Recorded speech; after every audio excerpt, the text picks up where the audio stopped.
And I'd particularly like to congratulate Trinidad and Tobago for bringing us together for this inaugural dialogue.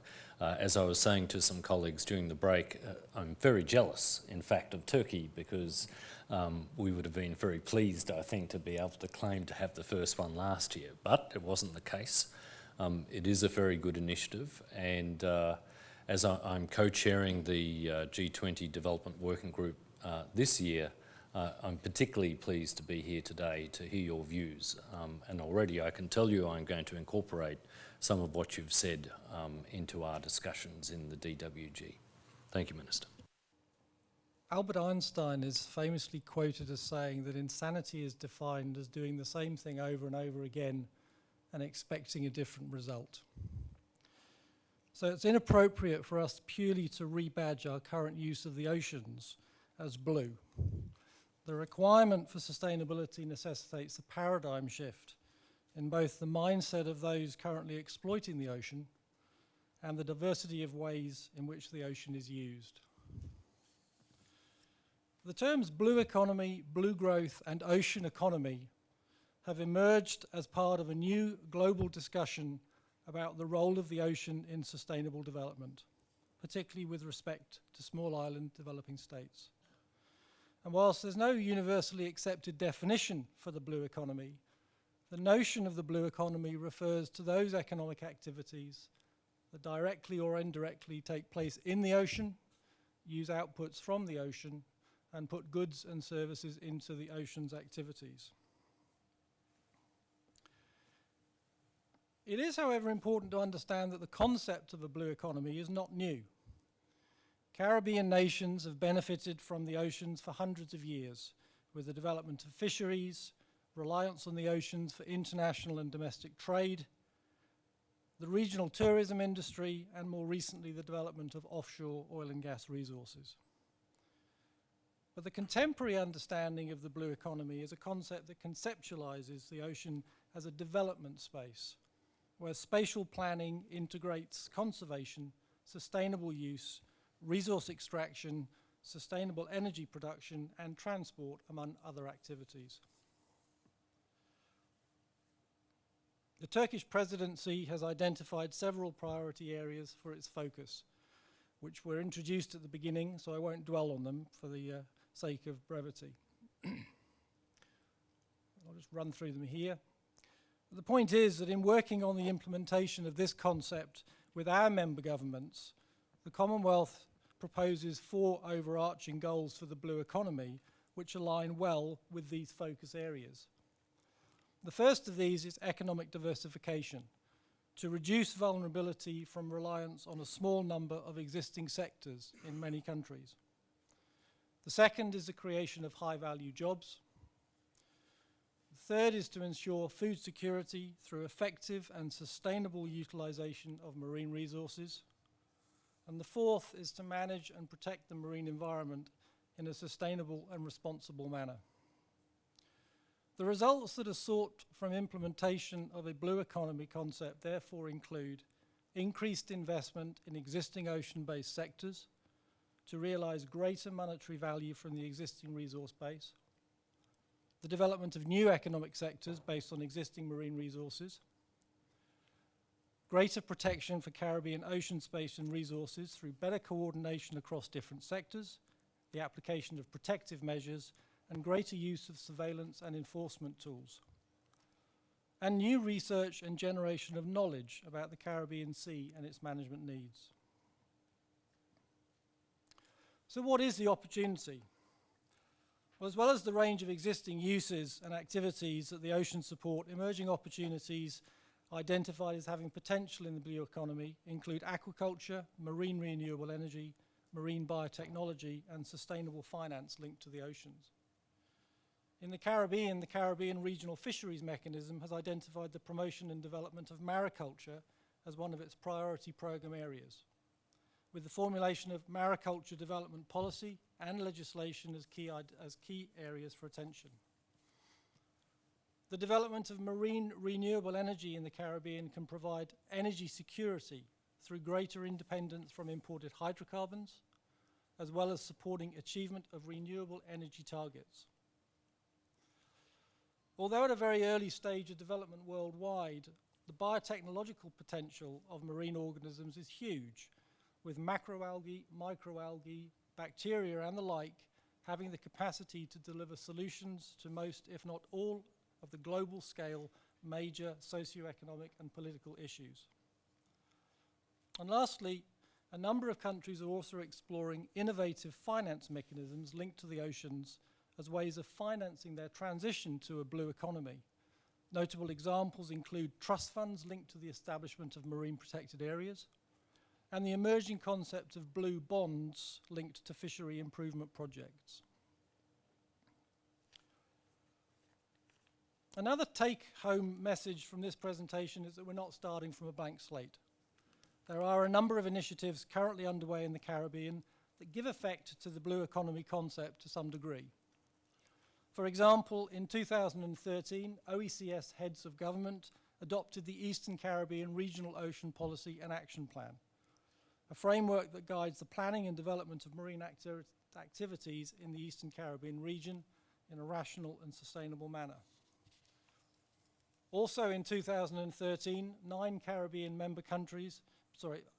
governments signed the Caribbean Challenge Initiative Leaders Declaration, at the heart of which 2 overarching goals. The first is to effectively conserve and manage at least 20% of their marine and coastal environment by 2020, and the second is to have in place sustainable finance mechanisms that will provide long-term and reliable funding for those countries.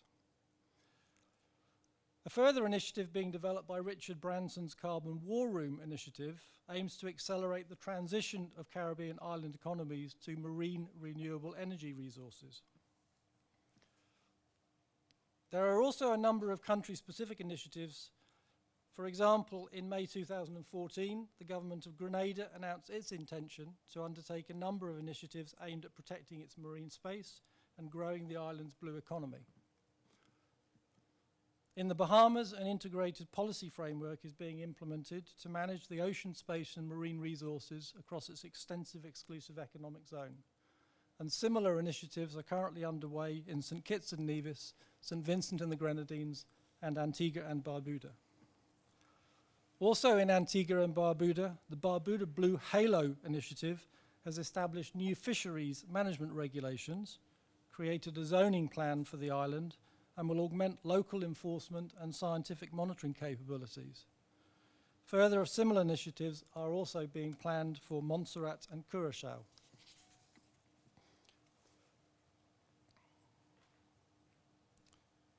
Now, achieving the blue economy is going to require governance and policies that integrate environmental and economic considerations. It will also require new legislation, strengthened institutions, and the potential establishment of new institutions. But more importantly, translating new opportunities into productive sectors will require investment in research and development, the building of technical capacity, and creating the right environment to attract and retain outside investment. These have to be the fundamental principles of the blue economy. So to achieve this, the Commonwealth proposes 7 key thematic areas or enabling conditions that we feel are vital for creating the conditions for growth and investment. The first is to achieve and maintain a healthy, resilient and productive marine environment. The second is to establish comprehensive ocean governance frameworks at the national and regional level. The third is to invest in technology research and development, and to promote business development and attract investment and finance. Maritime surveillance and enforcement of the ocean space is important for security, and education and capacity building are going to be critical to long-term development.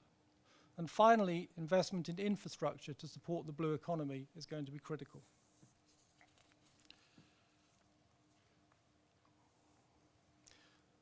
To us, it's clear that the prospects for developing a Caribbean blue economy are real and capable of achievement, but doing so will require addressing a number of significant gaps and barriers, as well as a number of both thematic and sectoral enablers. In our view, there's very significant scope for development partner initiatives, including through engagement with the Development Working Group to help the Caribbean region transform the concept into reality and to help support the development of sustainable blue economies. And I'll just leave you with this final thought, which is from the Hawaiian Polynesian language, which roughly translates to the following.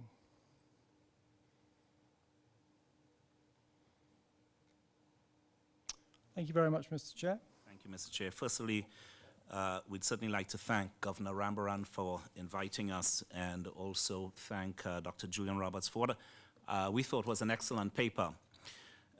We also want to give special mention to Trinidad, Turkey, and the G-20 for putting the entire blue economy onto the agenda. We think it's extremely important.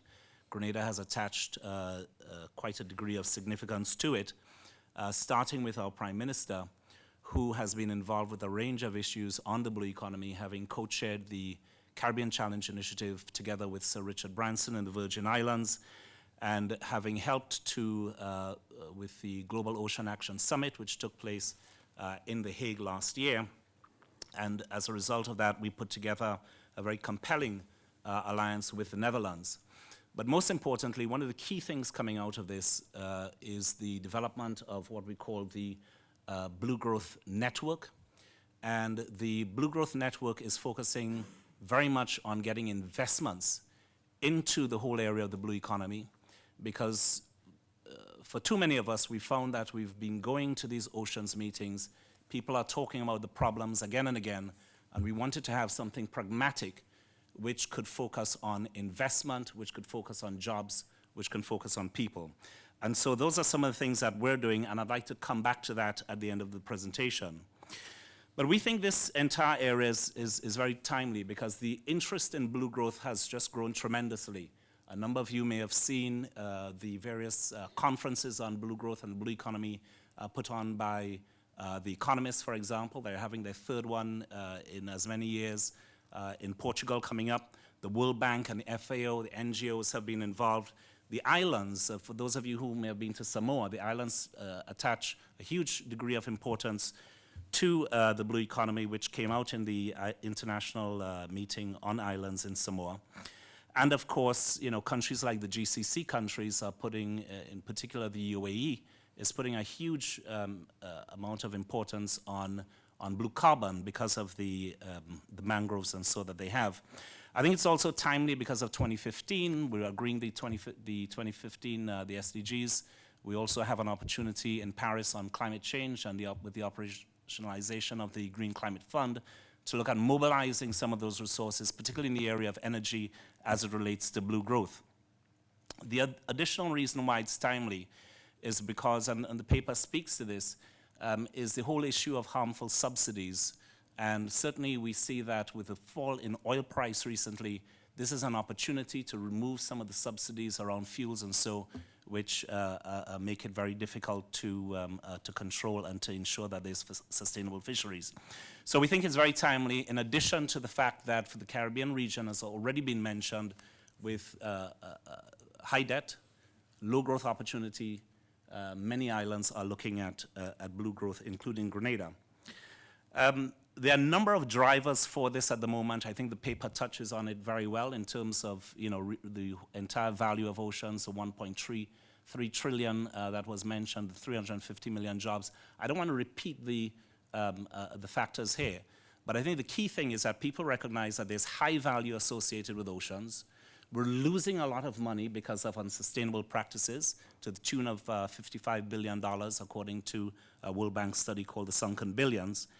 And people recognize that with the loss of fisheries, 85% of fish are either overexploited, fully exploited, or depleted.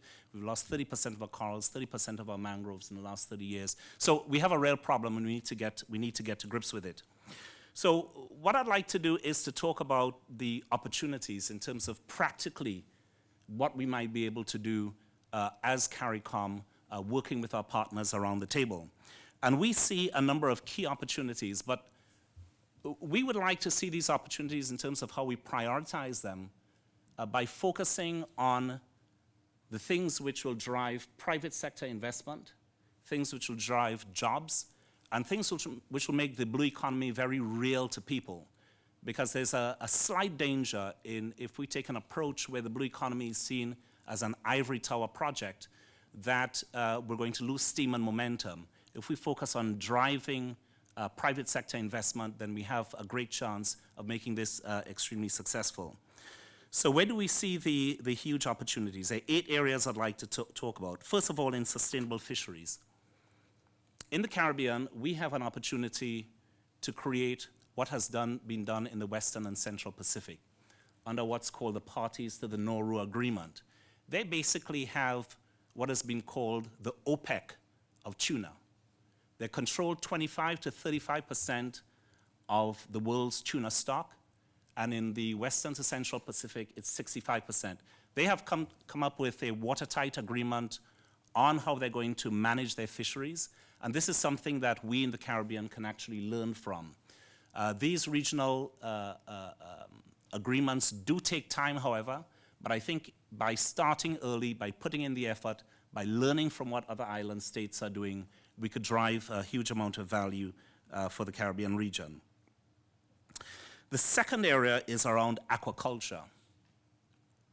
All the studies that have been done looking at the growth of fisheries recognize a number of things.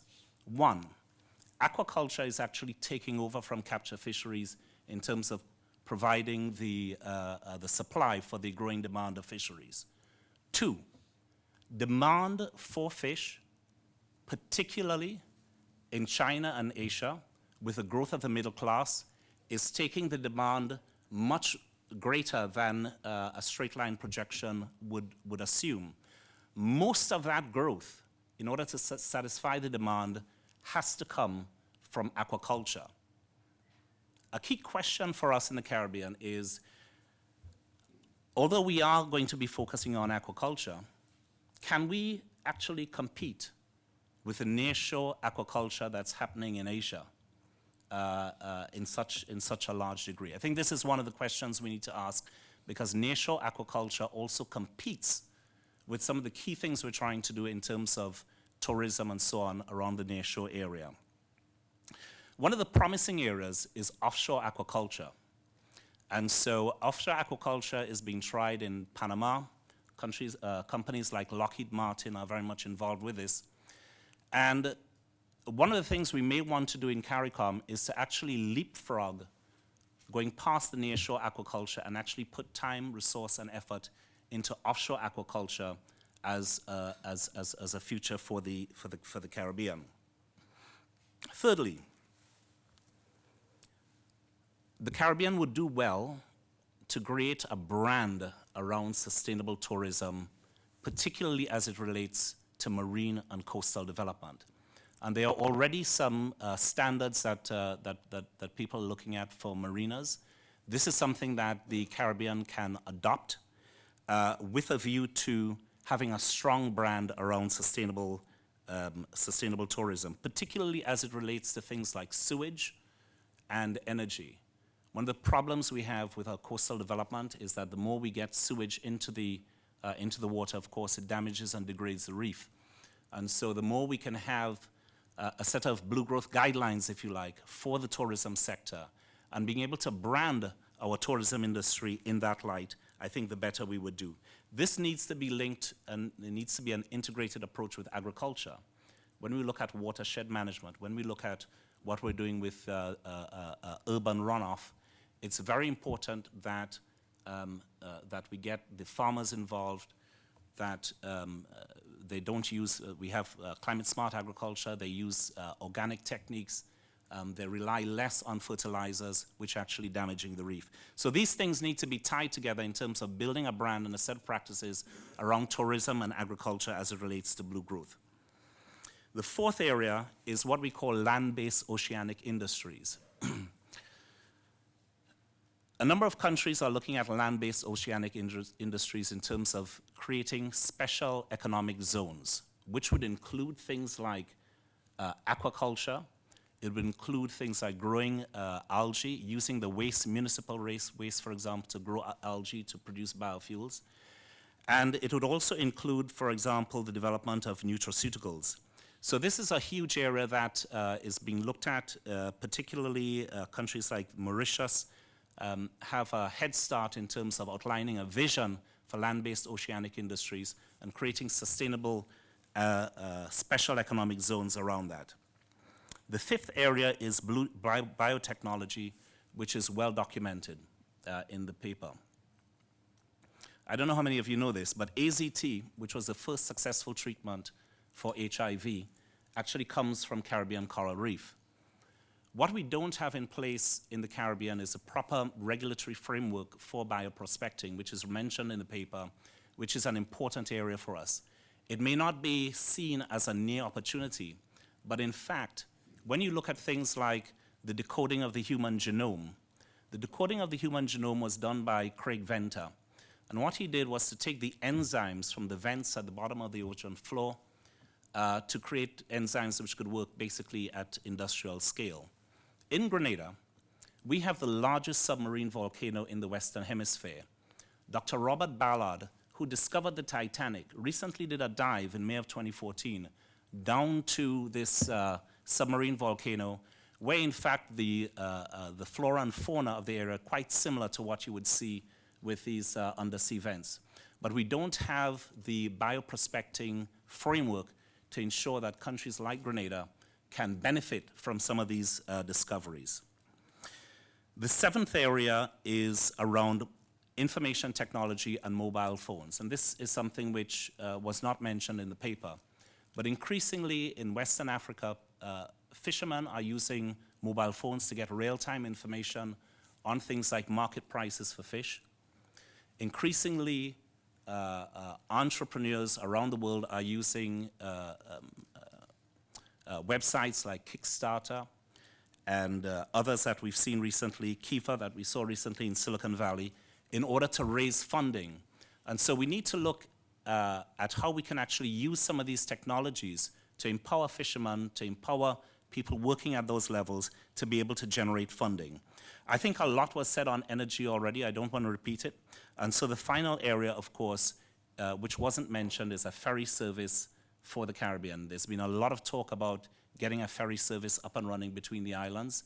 I think this is something which will be quite important, particularly as we seek to integrate our economy. So the things which we've touched on, actually there's a very good fit with the areas that are important for the G20 in terms of infrastructure, food security, HR development, financial inclusion, and domestic and resource mobilization. So where do we go from here? The paper outlined a number of issues. I think the key challenge is coming up with a roadmap. And I'd like to put across for consideration the idea of a roadmap with two pathways. The first is a pathway to ensure that we can get private sector investment, a pathway that will ensure that we can generate jobs, and that the blue economy would be quite palpable to the people. And we think that that particular pathway should have the following aspects to it. Number one, spatial planning. We need to get our spatial planning right. This is something that we're doing in Grenada. Not just for the sake of having a spatial plan. I think a lot of governments roll their eyes when they hear another spatial plan. That spatial plan, the purpose of that spatial plan must be to drive an investment prospectus. And I think this is one of the areas that I think would be extremely important. We can take a spatial plan and from that create an investment prospectus which will help to attract investment into one, private sector and operational entities, and two, into critical infrastructure projects. And so that's going to be critical. We need to then take all of these things and create a pipeline of bankable projects from which we can do things like look at, for example, the blue bonds that are being talked about. But unless we have that prospectus and that pipeline of bankable projects, it's going to be very difficult to get the type of scale that we're looking for in order to generate that level of excitement. So that's one track. The second track, of course, is the regional regulatory framework, but I don't think we should wait for the regional regulatory framework to happen before we do the other things. That should, of course, include things like fish, aquaculture, pollution, habitat, institutional capacity, and so on, and of course, biotechnology. And the other part of that, policy track, if you will, should include model legislation. So that model legislation, by I think working with some of the banks and some of the institutions, we could say to countries, look, here's some model legislation based on this regional framework that we put in place. We will extend to you something like a development policy loan if you were able to put these policies in place. And I think that would, of course, these two tracks will reconverge. I think if we could do those two things, we would create a lot of excitement around the blue economy. We would show how it's generating jobs, private sector investment, while at the same time creating that regional regulatory framework, which we think is so important. In closing, Mr. Chairman, I've said that this is very important to Grenada. I've talked about the Global Blue Growth Network, and this is going to be a platform for investment. We met 3 weeks ago in Grenada. We had a range of countries, the United States, Netherlands, Portugal, Mexico, Bangladesh, Kenya. Countries from around the world came, the World Bank, FAO, and we've basically agreed to hold in Grenada early next year an investment conference for blue growth. And so we would be excited about the idea of looking at how, in a practical way, we can use this momentum that's been created to generate an even larger pipeline of projects so that by next year, we can bring together both bankable projects and investors to show action on the ground on the blue growth agenda. Thank you. I would also like to express on behalf of the government of Seychelles our appreciation to Trinidad and Tobago for convening this meeting, and also to Turkey to take forward our points to the G20. And to say that Seychelles is very honored today to be an honorary member of the Caribbean. I certainly feel that we see ourselves when we look at the Caribbean. We see our culture, we see our way of doing things, and we see our shared opportunity, which is the blue economy. And I want to today share with you some of the things that Seychelles is doing, particularly in relation to blue finance. I will touch on some of the other points, but we will talk a bit about how we are looking to finance some of the activities that are linked to the blue economy. You will note that the title of my ministry is the Ministry of Finance, Trade and the Blue Economy. So we have created this new department since the 1st of February this year, when I took over this portfolio, to be able to better develop the way in which Seychelles leverages its oceanic space. And this is very much keeping in mind that Seychelles is actually only 1% land. We have a total of 1.3 million square kilometers of ocean. To put that in perspective, that's equal to 3 times the size of Germany. But we have only 454 square kilometers of land. So we have much more ocean relative to land. And in the context of small island developing states in general, we must look at ways of playing to our strengths. And no matter how successful we have been in, for example, developing tourism sectors, tourism industries in places like Seychelles or in the Caribbean, we remain price takers in the global economy. We have to react to what's happening across the world, and we are not able to develop very resilient industries that are able to create more wealth in a sustainable way. We may manage to create a bit of growth one year, and it can be wiped out by a natural disaster, or by a shock that happens in Europe and elsewhere, our target markets. So in relation to the concept of the blue economy, this has been actually embraced by small island developing states, particularly at the 3rd International Conference on Small Island States that was held in Samoa. And there is no, I would say, universally accepted definition, but for Seychelles, we've looked at those economic activities that directly or indirectly take place in the ocean, use outputs from the ocean, and put goods and services into ocean's activities, and the contribution of those activities to economic growth, social, cultural, and environmental well-being. This definition actually means that the blue economy is 100% of our GDP, because everything can be in one form or another linked to the ocean. Now, how do we develop this in a way whereby we create more value for our people, and not just distant fishing nations, and not just investors from elsewhere, but investments that actually matter to us? So in terms of the Seychelles blue economy, and this island image gives you an idea of what we're working with. We don't have much land. We have plenty of ocean. The scope is looking at those activities which I've already mentioned. These are some of the ways in which we have depicted working with the blue economy to develop that for Seychelles. And developing the blue economy, as Dr. Julian Roberts already said, is about moving away from the status quo. Traditionally, oceans are spaces for free resource extraction, but we want to turn it into a space for development, and which allows equitable access to the benefits and more wealth creation. So where has Seychelles got to so far? First of all, we recognize the danger, like with any concept which is developed, that it remains something alien to people in our country.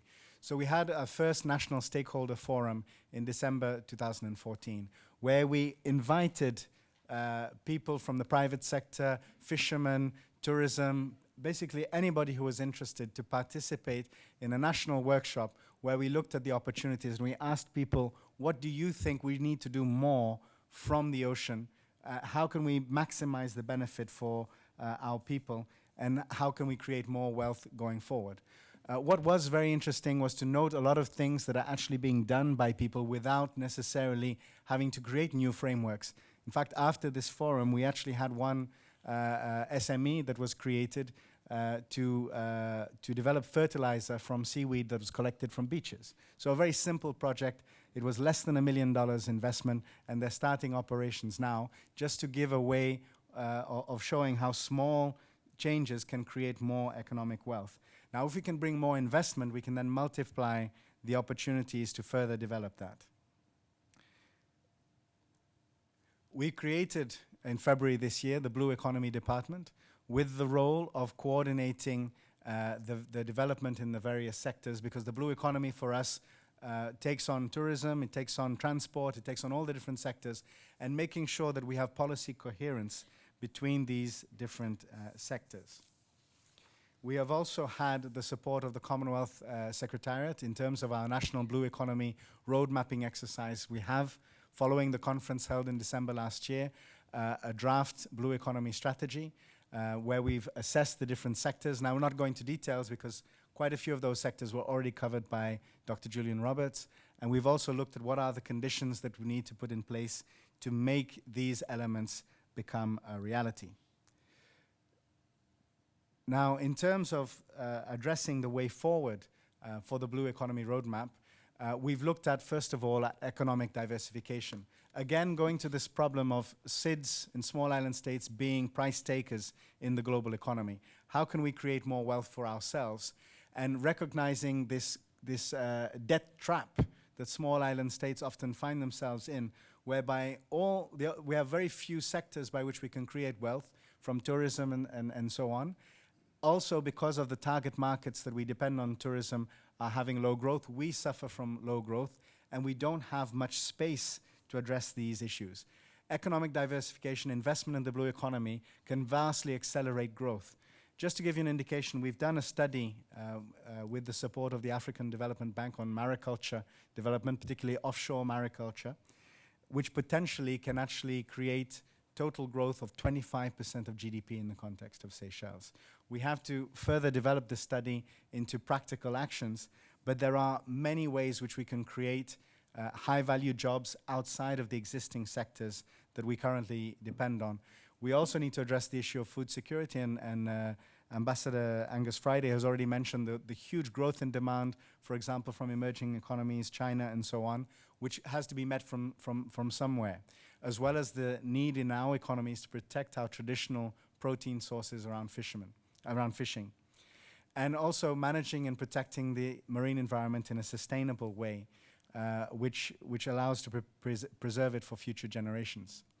Now, in terms of financing the blue economy, some other areas that we have addressed is that on the 25th of February this year, we received support of the Paris Club of creditors for a proposal in relation to a debt buyback worth $30 million of Seychelles debt. Now, what this involves is that we have partnered with the Nature Conservancy, which is an international NGO, actually based in Washington. And with their support, we have raised money from private donors to buy back $30 million worth of Seychelles debt. We then take this debt and we place it in a trust fund. This $30 million is in a trust, will be put into a trust fund. Seychelles will continue to honor the debt paid into that fund, so we will continue to pay money into that fund, while also inviting other partners to contribute, anybody who's interested in sustainable development and in terms of protecting marine protected areas, of putting money into this trust fund. Now, there is real money in this trust fund because we've received support of the TNC to put money in there. The future income into the trust fund is also guaranteed because Seychelles will continue to pay money into this trust fund. Now, this money will then be used for ecotourism projects as well as the management of the marine protected areas. So this is $30 million in terms of Seychelles debt.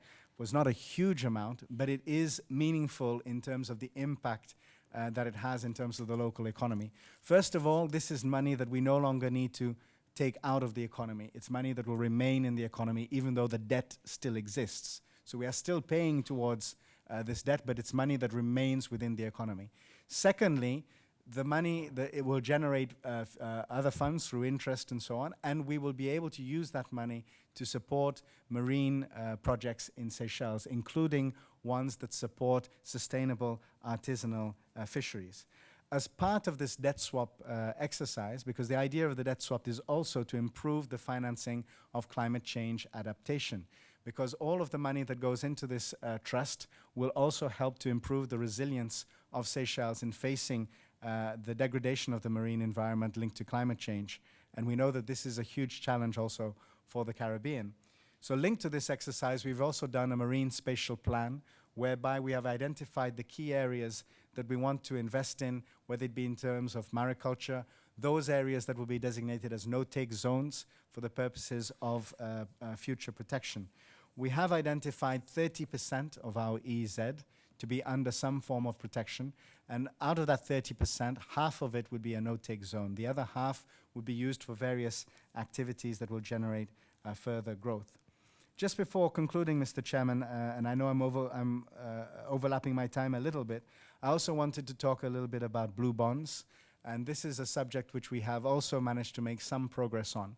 We have started discussions with the Prince's Trust, linked to the Prince of Wales, as well as with the support of the Commonwealth, and we have also started discussing with the World Bank about the idea of launching blue bonds. In the context of Seychelles, we are looking initially at a $10 million bond, relatively small.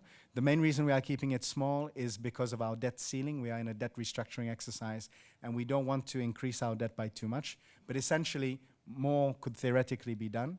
And this bond would be used to finance management plans for certain fisheries.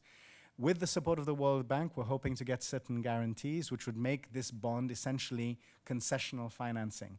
So it is a means of raising financing for the development of the fisheries sector on a concessional basis, assuming that we are managing to leverage support of the World Bank and possibly other partners. We hope that the G20 could particularly look at these kind of mechanisms as a means of financing sustainable fisheries and sustainable blue economy initiatives within small island developing states in the Caribbean and beyond. We do flag that because SIDS have large amount of debt, we need to also look at ways of transforming this debt into productive elements within our economy. This is why we've mentioned the importance of the debt swap. But if we don't address the debt, then the room for us to be able to do things like blue bonds is limited. Seychelles is only doing a $10 million bond because we don't have too much space to do much more. And we are continuing to discuss with partners to ensure that the rate of return on this bond would be concessionary, which is linked to other points that have already been made, in that small island developing states are not able, in terms of this low growth, high debt scenario, to actually be able to afford debt on commercial basis. We need to have it on concessionary terms. But the message of blue bonds is that there are market-based mechanisms that are available with the support of international institutions and with support of the G20 that could allow small island states to turn their marine resources into the asset that it should be. Thank you very much. Australia is really pleased to be here today and for the opportunity to present on what we are doing with our neighbours in the Asia Pacific region. Australia recognises the importance of the blue economy in driving sustainable development and economic growth. Healthy oceans represent an important element of economic growth, job creation and food security. Earlier in the day, members referred to some of the challenges that you face in the Caribbean in terms of climate and other related issues, and our neighbours in the Pacific face similar challenges, and we try and work with them on those. We acknowledge that the blue economy has particular importance for small island developing states. The blue economy for small island states offers the potential to address key development constraints such as energy, food security and fisheries management in a sustainable way. The blue economy plays a central role in boosting prosperity in the Caribbean. And while many differences exist between our economies, Australia has a shared interest in this dialogue as a major coastal and island state with the third largest marine jurisdiction in the world. The Ocean Territory contributes over $47 billion to our economy each year through a variety of industries such as tourism, offshore oil and gas, aquaculture, commercial and recreational fishing, and shipping. Australia wants to see marine economic activity as a similar driver for economies in its region and internationally. We maintain a strong interest in the protection, conservation, and sustainable management of coasts and oceans, and as such, we work closely with neighbouring states to promote the blue economy. Also in recognition of this, agriculture, fisheries and oceans and water are together one of the 6 priority areas under Australia's new development policy released in February this year. As Australia has a long history of supporting marine growth in the Pacific, where fish is the principal source of protein and nearly half of households in coastal areas derive their first or second income from the sector. And as noted by Ambassador Friday, the Pacific has large tuna reserves. Offshore tuna fisheries are also critically important to the Pacific's formal economy and provide over 60% of the world's tuna. The offshore tuna industry delivers over $350 million US in direct annual revenues from licence fees, contributes a further estimated $350 million to regional GDP, and provides over 15,000 formal jobs in the region. For the smaller microstates, such as Kiribati, Tuvalu and Nauru, revenues from tuna access fees represent a significant portion of total government revenue, ranging from between 40 and 60%. Faced with increasing demand and declining resources, the need for effective and sustainable management of all regional fish stocks and their marine ecosystems and environments is of critical importance. An estimated 3 million people in rural and urban communities rely heavily on coastal resources for both food security and livelihoods. Due to environmental factors and population growth, it is estimated that the Pacific would need an additional 115,000 tonnes in 15 years to meet its food needs. Increasingly, community-based techniques are being seen as one solution to managing the issue. Through our long period of engagement in the Pacific, we have learned that close engagement at the community level, national and regional cooperation, and action at the international level are all vital in supporting the sustainability of the ocean's resources and contributing to economic growth. For over 30 years, Australia has fostered extensive whole-of-government engagement in Pacific fisheries and broader oceans assistance. Just to give you a sense of some of the activities we're involved in, we support oceans governance, maritime boundary delimitation, marine spatial planning and ocean data management.